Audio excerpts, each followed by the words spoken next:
সন্ধেবেলায় বসে বসে টিভি দেখছো অথবা দুপুরে খাওয়ার পরে রোদ পোহাচ্ছ, তখন তোমার সামনে এরকম একটা ডেজার্ট কেউ এনে দিয়ে বলল খাও, কি ভালো লাগবে তো বলো? সোফায় বসে নেটফ্লিক্স আর এরকম ডেজার্টের জন্য দেখে নিতে হবে আজকের রেসিপিটি। বাড়িতে ডার্ক চকলেট অনেকের কাছেই থাকে, আর যার কাছে নেই তারা নর্মাল চকলেট দিয়েও এটা বানিয়ে নিতে পারে। প্রথমেই আমরা ডার্ক চকলেটটাকে গলিয়ে নেব, আর গলানোর পরে এখানে 3 চামচ সাদা তেল আমি দিয়ে নিয়েছি। কেউ যদি মনে করো যে বাটার দেবে, বাটারও দিতে পারো। এবার দেখো চকলেট আর তেলটা খুব ভালোভাবে কিন্তু মিশে গিয়েছে। এবার আমরা ব্রাউনি বানানোর জন্য যেটা প্রথম কাজ করব সেটা হচ্ছে যে শুকনো উপকরণগুলোকে মিশিয়ে নেব। শুকনো উপকরণের মধ্যে যেগুলো থাকছে সেগুলো সবার বাড়িতেই কম বেশি থাকে। তার জন্য নিয়ে নিয়েছি 1 কাপ ময়দা আর হাফ কাপের একটু বেশি গুঁড়ো চিনি। চিনিটাকে গুঁড়ো করে নিলেই হবে। আর 3 চামচ কোকো পাউডার, আর তার সঙ্গে 1 টিস্পুন মতন বেকিং পাউডার। এইগুলো নিয়েই ভালো করে এটাকে চেলে নেব, যাতে এর মধ্যে কোনো রকমের বালি বা ধুলো বা কোনো রকমের এরকম চিনির দানা না থাকে। তো এটাকে আমরা চেলে নিয়েছি। এবার ভালো করে এই স্প্যাচুলাটা দিয়ে মিশিয়ে নেব।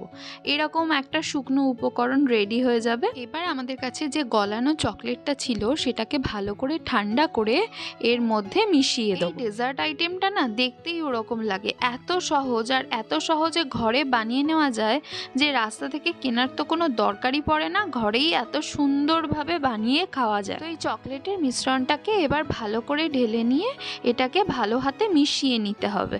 এই দেখো এইভাবে হালকা হালকা করে মিশিয়ে নিলেই হবে। আমি 1 জানুয়ারিতে এটা বানিয়েছিলাম, এই খাওয়ার পরে দুপুরবেলায় এটা সবাই মিলে খাবো, তাই এত ভালো হয়েছে খেতে যে কি বলবো।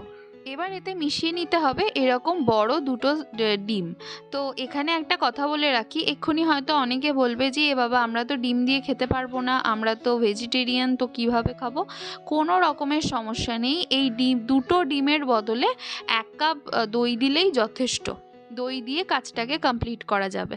আর তার সঙ্গে নিয়ে নিয়েছিলাম অল্প ভ্যানিলা এসেন্স, আর আমার কাছে কিছু বাদাম ছিল, সেই বাদামও নিয়ে নিয়েছি। তোমরা তোমাদের পছন্দের যে কোনো বাদাম এর মধ্যে দিতে পারো, তবে ওয়ালনাটটাই মেনলি দেয়।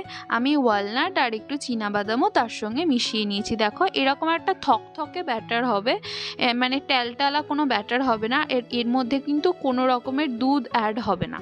আর আমার যেহেতু লাস্টে মনে হয়েছিল যে একটু শুকনো হয়ে গেছে, তো তার জন্য 1 টেবিল চামচ তেল আমি অ্যাড করেছি। এটা দেওয়ার আলাদা কারণ আছে, অথবা একটা ছোট ট্রিক্স বলতে পারো, যে ব্রাউনিটা অনেক বেশি শাইন করে ওপর থেকে, ওই জন্য এইভাবে একটা 1 চামচ তেল দিয়ে দিলে এটা বেশ ভালো দেখতেও লাগে, আর তোমার যে ড্রাই ভাবটা থাকে সেটাও অনেকটা কেটে যায়।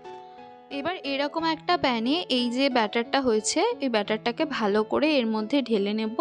একদম পুরো চারিদিকে ঠিকঠাক করে নেব, যাতে কোনো দিকে বেশি বা কম না থাকে। এইভাবে দিতে গিয়ে আমার কিছুটা ব্যাটার নিচে পড়ে গিয়েছিল, তো যাই হোক লাস্টে ভালো করে দিয়ে নিতে পেরেছি।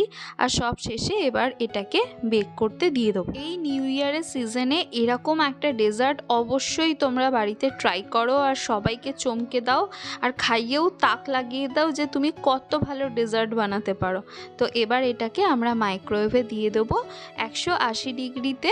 আমি ওই 1/2 ঘন্টা মতন বেক করেছিলাম, তাহলেই আমার পুরো এরকম রেডি হয়ে গিয়েছিল। দেখো কি ভালো বেক হয়েছে।